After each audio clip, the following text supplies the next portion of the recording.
Bueno, mis queridos amigos, después de esta breve pausa, volvemos a este segundo bloque de tu programa Café Virtual. Por supuesto, agradecer a nuestro primer invitado y esa muy interesante conversación que tuvimos con Rodrigo Dinamarca, cierto consejero regional. Y ahora nos vamos con un rostro conocido en los canales de Ruta Ñuble, ex gobernadora, ex delegada presidencial. Me refiero a nuestra amiga Lorena Vera Arriagada. Bienvenida a las pantallas de Café Virtual.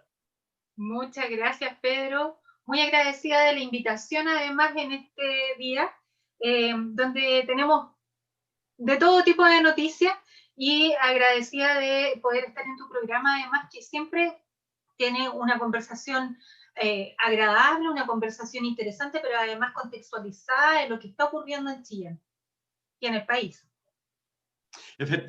Efectivamente, bueno, tenemos un montón de noticias, vamos a tratar de exprimir al máximo estos 30 minutos que vamos a tener para conversar. Y bueno, empezamos con la noticia del momento, ¿cierto? El día de hoy el ministro de Salud anuncia que las intercomunas Chillán y Chillán Viejo pasan a cuarentena. Me gustaría saber su análisis con respecto a esta medida. ¿Y por qué no se consideraron otras comunas que tengo entendido que también tienen una cantidad importante de contagiados, como es el caso de San Carlos? ¿Cuál es su opinión? La verdad, Pedro, que esto es algo que veíamos venir, que mucha gente lo había planteado en momentos anteriores. No por eso uno está satisfecho de haber tenido la razón. La verdad es que con una absoluta desconformidad por varios puntos. Sin duda la cuarentena total cuando es necesaria hay que aplicarla y en eso no hay nada que hacer. La salud está primero y hay que tomar otras medidas sanitarias para poder evitar que aumenten más los contagios y tener más personas con enfermedades graves o con más fallecidos, como está ocurriendo en muchas partes del país. Sin embargo, ver esta cuarentena total, después de haber estado en fase 2, avanzando hacia la fase 3, como debió haber sido, uno siente que este paso a paso no está bien manejado. Mi sentimiento tiene que ver con ver el centro de Chillán completamente lleno de personas recorriendo todo, pero además con ningún orden. Porque el orden se ponía a la entrada de la tienda, lo vimos muchas veces, que podían entrar tantas personas, a los supermercados, a los bancos, a las notarías, pero desde la puerta de entrada hacia la calle, el desorden era increíble, y es increíble, y por lo tanto uno dice, ¿dónde está el orden, dónde está la seguridad instalada, que está en manos del gobierno interior, del Ministerio del Interior? ¿Dónde está, además, el trabajo de la conciencia, no solamente a través de la noticia, sino que a través de campañas que sean más certeras para que las personas entiendan e internalicen lo complejo que es este virus? Y bueno, Ñuble siempre ha estado ahí como al límite, partimos muy mal, llegamos a un punto donde logramos ordenarnos un poco con la primera cuarentena total de Chillán y Chillán Viejo, pero luego vimos un aumento explosivo tanto en comunas como San Carlos, que tú recién mencionabas, como en Bulnes, y en otras también. Yungay hubo un momento que también se disparó. Por lo tanto, muy decepcionada del manejo que hoy día se está haciendo con esta pandemia, que pudiéramos tener resultados más complejos de los que ya hemos tenido hasta ahora. O sea, asumimos que el manejo es más de reacción que de acción. Con respecto al mismo análisis que usted hace, siempre queda ahí en la retina, especialmente lo que se da a través de las redes sociales, lo cual a mí personalmente no me agrada mucho, cuando se culpa mucho a la gente de esta, digamos, de que vayan subiendo los casos de contagio. Como tú lo planteas muy bien, aquí hay un tema de política, ¿cierto? Porque si tú te das cuenta, te acerca a una notaría llena, te acerca a una caja de compensación llena. Ahora por el tema de la AFP también exactamente lo mismo, los bancos. Todos recomiendan, ¿cierto?, el tema digital, pero lamentablemente la gente no maneja el tema digital, y lo otro, que así como tenemos delincuentes en la calle, también tenemos ciberdelincuentes, ¿cierto? Y cuando la gente es inexperta, obviamente están expuestos a sufrir algún tipo de delito. Entonces, en ese sentido, la gente que lo que prefiere hacerlo presencial, porque obviamente que no han sido los correctos. Ahora, con respecto a esto mismo, vamos a tener 48 horas, ¿cierto? Desde el momento para poder, porque la gente ahora tú vas a ver lunes y un martes con la gente en las tiendas, perdón, no en las tiendas, en los supermercados, pero desesperada para poder abastecerse. Entonces, no, y obviamente eso va a ser digamos, otra razón, otro motivo a que la gente en cierta forma se siga contagiando. Así que desde esa perspectiva, desde esa mirada, deberían haber sido otras las medidas y según usted, ¿cuál cree que deberían haber sido y hacia dónde deberíamos apuntar? Mira, yo hace poquito estuve conversando con un dirigente de la feria de la Plaza Sargento Aldea, del mercado abierto. ¿Don Manuel Y, Rojas? no fue con don Manuel. Ah, ya.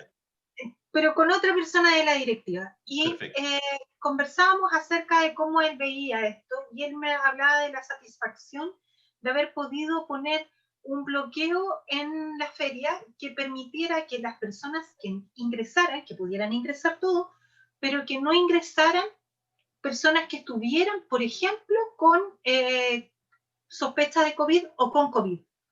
Que no entrara nadie que estuviera en cuarentena formalmente. Y esa fue una buena medida, porque finalmente la feria no fue un punto de contagio o tuvo mayor vulnerabilidad en ese sentido. Sin embargo, cuando tú ves que hay militares y carabineros que hacen esta revisión y uno no tiene ningún problema porque te dicen, buenos días, no, me facilita su cédula de identidad o te revisan tu RON, te revisan y tú sigues caminando con las medidas sanitarias correspondientes, mascarilla, todo el mundo con su alcohol gel. Tienes la conciencia de que hay un aporte desde las instituciones que están para velar por la seguridad pública. Por lo tanto, sientes que hay un cuidado y una protección de parte de las autoridades que están velando porque las medidas sanitarias se cumplan. Pero cuando tú ves a otros miembros que no estaban con esa labor y que están parados en la esquina, mientras en un paradero o fuera de un supermercado hay una fila con personas que están paradas a menos de 50 centímetros de distancia, donde pasa todo el mundo encima, donde la gente no entiende que puede pasar por la calle porque de repente habían calles que tenían autos pasando también, de vez en cuando. Correcto. Algunas estaban cerradas absolutamente para el tráfico de vehículos, pero otras no. Estaban con mixtas. Por lo tanto, si son zonas mixtas, son zonas de riesgo para el peatón. Cuando no tienes esa claridad, cuando las personas que están preparadas para ejercer autoridad finalmente no actúan o no intervienen y las personas no tienen conciencia, esto se hace un desorden. Y se generó el desorden y se generó el aumento de contagios, llegando a los sobre 90 contagios diarios o cerca de 90 contagios diarios en estos últimos días. En Ñuble, cuando teníamos 30, cuando teníamos 12. Entonces, esta explosión la veíamos venir y entendemos que es una suma de malas decisiones por no poner al resguardo de que la gente no es que no camine, no es que no hable libremente, es que entienda que puede ocupar ciertos espacios públicos, pero además tiene que conservar la distancia y que si no lo hace por sí sola, hay que recordárselo. Y hay que recordárselo en vivo y en directo. Y eso faltó. Hay otro tema que... Ya, y, bueno, hay otro tema que, bueno, uno como dirigente le preocupa de sobremaneras, ¿cierto? En el sentido, todos fuimos testigos, somos testigos, que lamentablemente cuando tenemos un Estado ausente es la comunidad, ¿cierto?, en la que se preocupa de ir en ayuda, ¿cierto?, en este caso de quienes más lo necesitan o quienes más padecen. Y en este sentido, obviamente, las ollas comunes fueron un tremendo alivio para muchas familias, muchas personas que lamentablemente llegaron a una situación de no tener que comer. Ahora nos encontramos con una cuarentena y la pregunta que yo me hago, ¿qué va a pasar con esas ollas comunes? ¿Cuál va a ser la medida digamos, que las medidas que va a tomar en este caso la autoridad para poder, ¿cierto? O para que las personas tengan acceso a estas ollas comunes. Entendamos, hay un ejemplo, el caso de la que está en el sector de los volcanes, ¿cierto? Donde están almorzando más de 300 personas.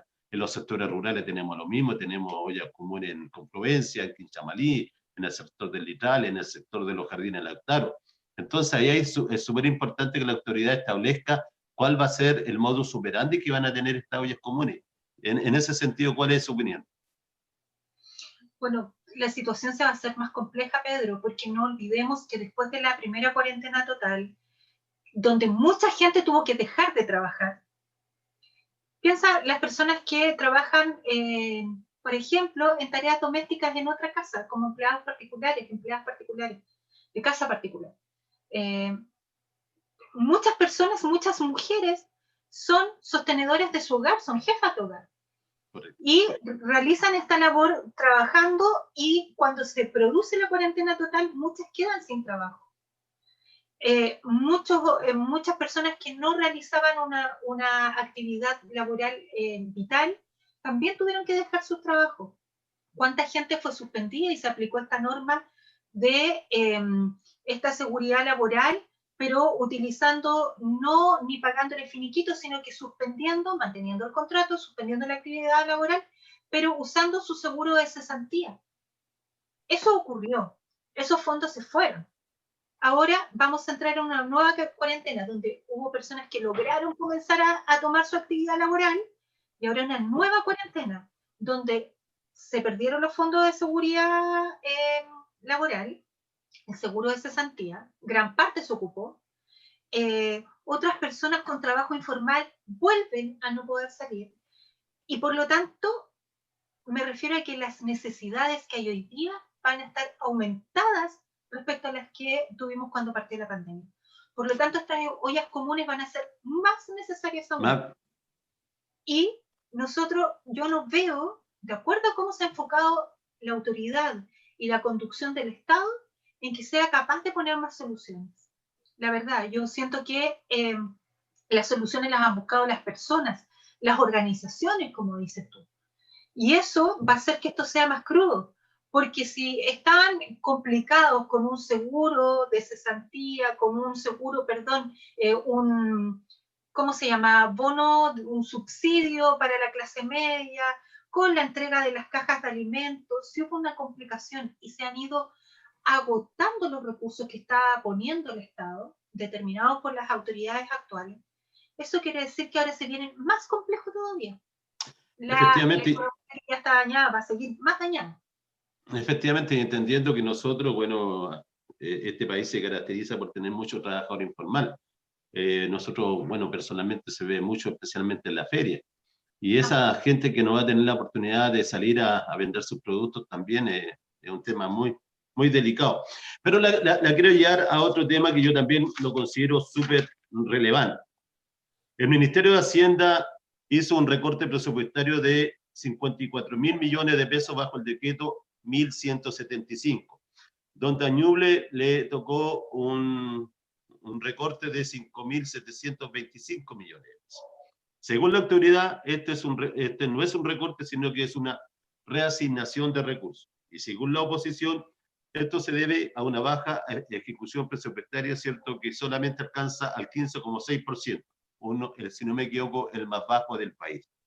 Desde su perspectiva y desde su mirada como ex autoridad, ¿cierto?, como gobernadora provincial, ¿cuál es su análisis con respecto a esto? Bueno, Pedro, la verdad es que es súper doloroso. Yo he estado en estos días en algunas actividades conversando de descentralización. Hace poquito, el día jueves, estuve con la Fundación de Descentralización, que la preside Heinrich von Baer, y estuvimos conversando con el capítulo de Ñuble y el Centro de Estudios de Ñuble de la Universidad del Biobío acerca de cómo está la descentralización y qué se requiere para Ñuble y para el país.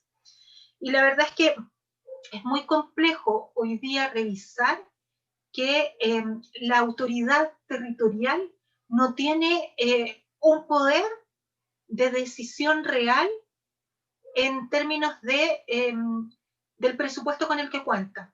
El FNDR, que es el Fondo Nacional para el Desarrollo Regional, que es de donde nos restaron estos 5.000 y tantos millones, lo entrega el Ministerio de Hacienda a través de la SUTERE, y este fondo lo que le permite a las regiones tomar sus propias decisiones respecto a algunos proyectos. Sin embargo, este fondo es bastante bajo, está entre el 10, en algunos casos, el 15 a 20% de la inversión regional, ¿ya? En cada región. La mayor parte de la inversión la hacen los ministerios. Pero además de estar ahí como siempre vulnerable a que Hacienda se lo pueda restringir por alguna situación, hoy día se suma que los aspectos donde sí puede tomar decisión la autoridad regional, que es hacer una ejecución ordenada, una ejecución presupuestaria además planificada, y que no sea solo su decisión, sino que sea una decisión compartida, de trabajo colaborativo con los alcaldes, con los consejeros regionales. Hoy día vemos que las malas decisiones nos han llevado a ser la región con menos ejecución presupuestaria a esta altura del año, de todo el país, de las 16 regiones. Y bueno, además que nos quiten parte del presupuesto y no podamos ejecutar muchas iniciativas que ya teníamos al pendiente otras, y ahora vamos a sumar más por no hacer bien la pega. Entonces yo creo que aquí hay dos patitas. Una, la necesidad de que las autoridades regionales funcionen bien y logren trabajar en conjunto, porque esto una persona sola no lo puede hacer, con todos los actores que están a cargo de lo que pasa en el territorio, y además que tengamos una autoridad nacional que de verdad entregue el presupuesto que necesitan las regiones para tomar sus propias decisiones y hacer que funcione. Sí, porque llama poderosamente la atención que hubieron como 10 regiones que sufrieron un recorte presupuestario y Santiago no lo sufrió. Entonces, obviamente, ahí hablamos de un centralismo y Santiago no es Chile. Entendiendo también, cierto, que la región de Ñuble es una de las regiones más pobres, por lo tanto, por lógica, cierto, es la que debería tener más inyección de recursos. Pero no es así. En ese sentido, la responsabilidad es del equipo de trabajo de la Intendencia, porque según ellos también le dan cierto grado de responsabilidad a cada municipio, que ellos no trabajan los presupuestos como corresponde. ¿Dónde están los responsables de esto? Yo insisto que este es un trabajo colaborativo. Cuando tú ves que los proyectos no cumplen con el perfil que se necesitan o no alcanzan los indicadores que se necesitan en las mediciones para que sean aprobados por el Ministerio de Desarrollo Social, tienes que ir trabajando de tal manera que sea colaborativa y no sea solamente un envío de correos de un lado a otro que no se entiende y que no avanzan. Yo creo que eso requiere trabajos en equipo y significa que te sientas con los municipios, significa que te sientas con los alcaldes y sus equipos y le dices, mire alcalde, estos son sus proyectos, estas son las evaluaciones que tiene, estos son los aspectos que hay que mejorar, ¿qué va a priorizar usted? Y el alcalde tendrá que hacer funcionar a sus equipos para que esos proyectos se corrijan, alcancen una buena evaluación técnica y sean aprobados para que sean ejecutados. Si esa pega no se hace, porque en todas las regiones pasa lo mismo, y hay regiones que sí alcanzan a tener una muy buena ejecución presupuestaria y que hoy día se van a llevar los 5.000 y tantos millones que le quitaron a Ñuble para su región. Entonces, quiere decir que la pega no se está haciendo bien.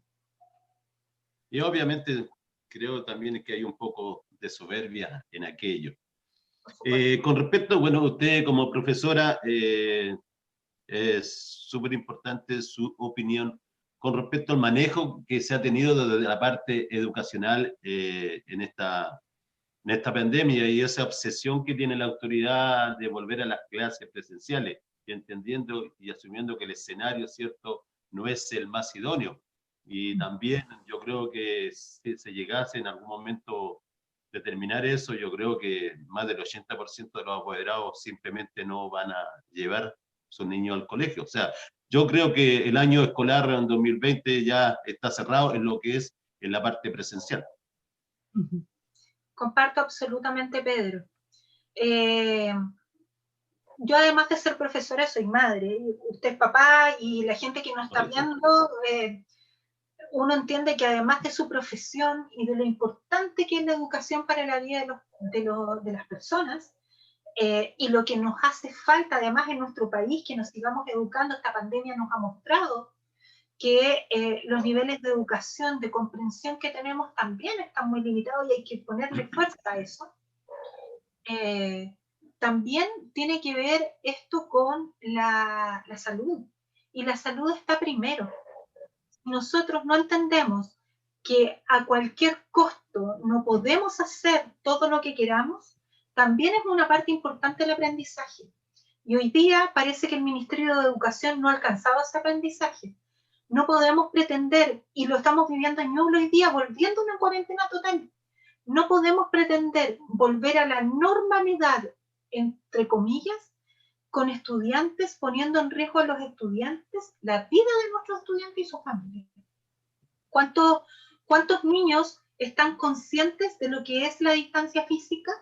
¿Cuántos niños y niñas están conscientes del uso de la mascarilla, o que no pueden compartir con otro ni siquiera el estuche ni un lápiz? ¿Cuántos niños y niñas no tienen hoy día la noción para entender que no se pueden trasladar en el furgón tocando a otro, en el furgón escolar? ¿Cuántos niños o niñas no tienen ninguna posibilidad de que los vayan a dejar o los vayan a buscar al colegio en una locomoción que no sea pública?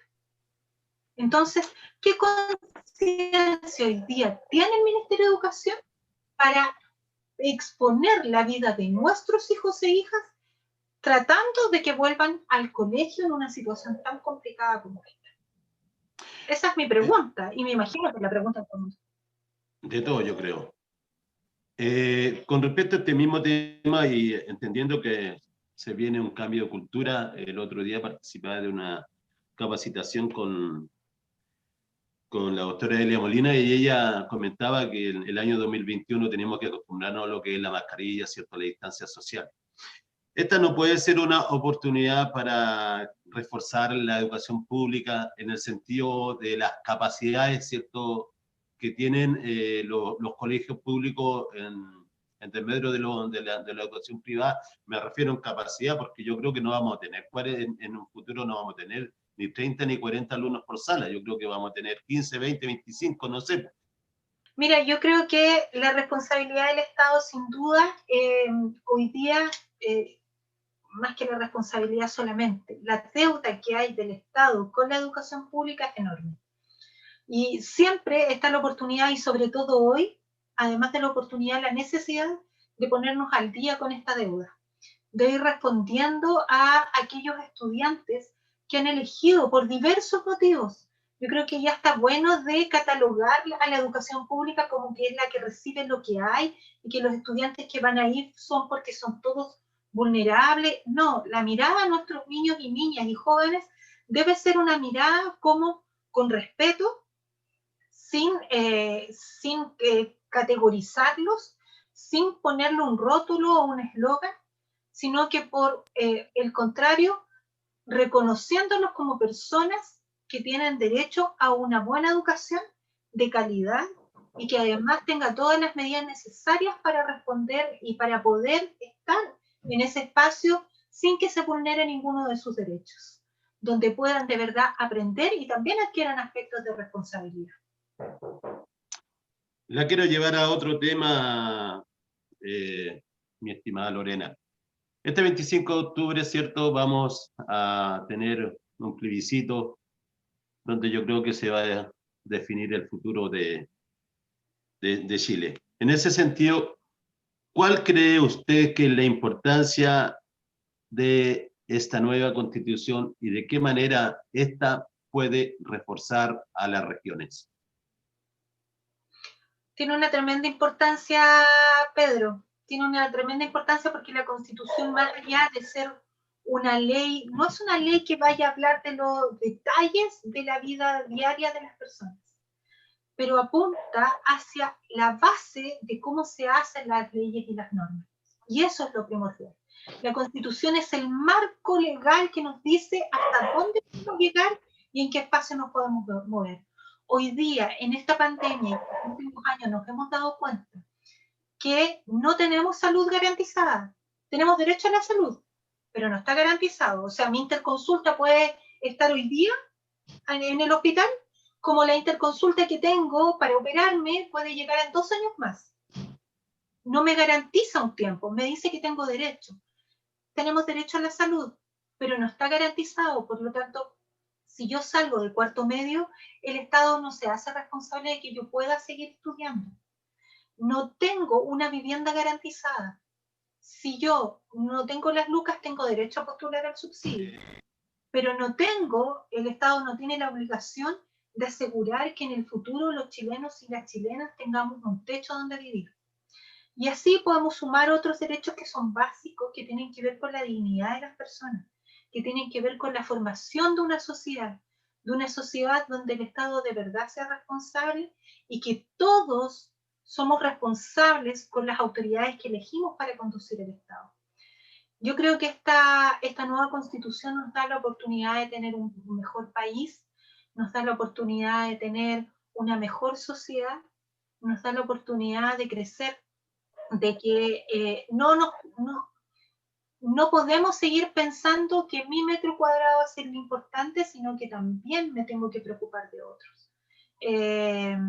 Y hoy día, dada la situación que tenemos, las inseguridades que tenemos que pensar en otro marco legal para que la seguridad también esté visualizada como un derecho y no hayan personas, por ejemplo, viviendo encerradas en sus casas porque el barrio donde viven no tiene ninguna seguridad para que siquiera puedan salir los niños a jugar afuera de la calle.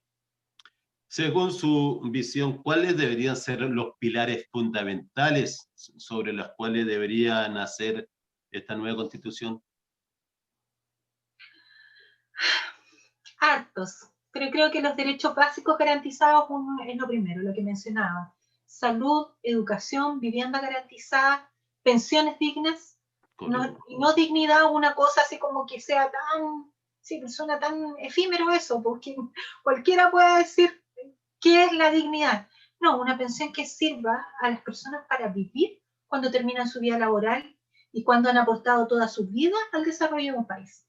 Eso también se debe contemplar. La seguridad social para mí es lo básico como pilar.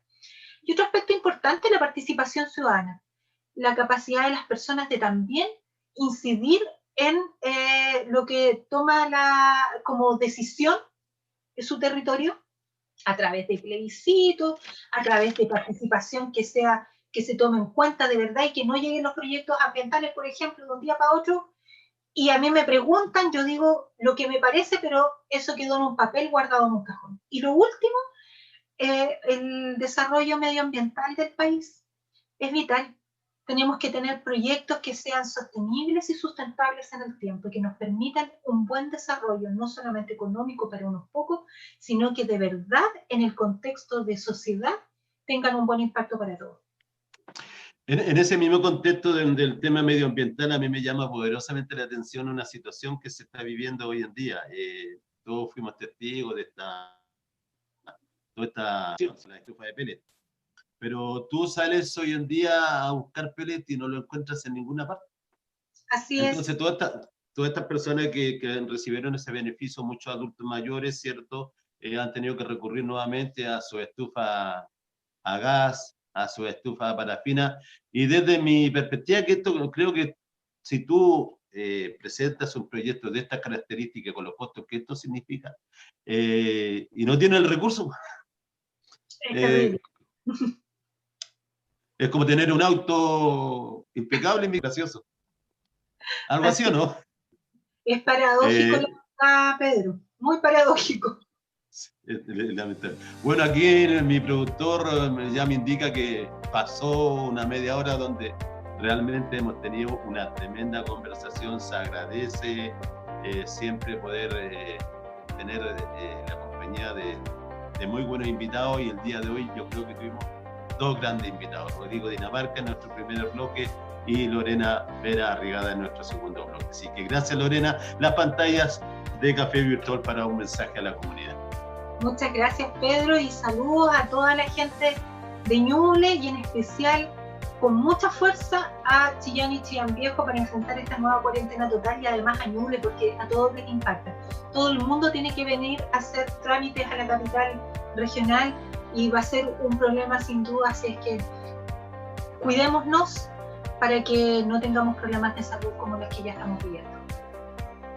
Es responsabilidad de cada uno de nosotros, ¿cierto?, velar para que primero esta cuarentena, ¿cierto?, vivirla de una forma lo más responsable posible para que sea lo más corto posible, porque tengo entendido que la fecha todavía no se determinan los días de cuarentena. No, 2 de septiembre nomás partimos. Ya pues, aquí el productor me está colgando, así que gracias Lorena Vera Regada por su tiempo, por su disposición. Y mis queridos amigos, nos volveremos a encontrar en 7 días más en lo que es tu programa de conversación Café Virtual, por supuesto con las pantallas de Ruta Ñuble Televisión.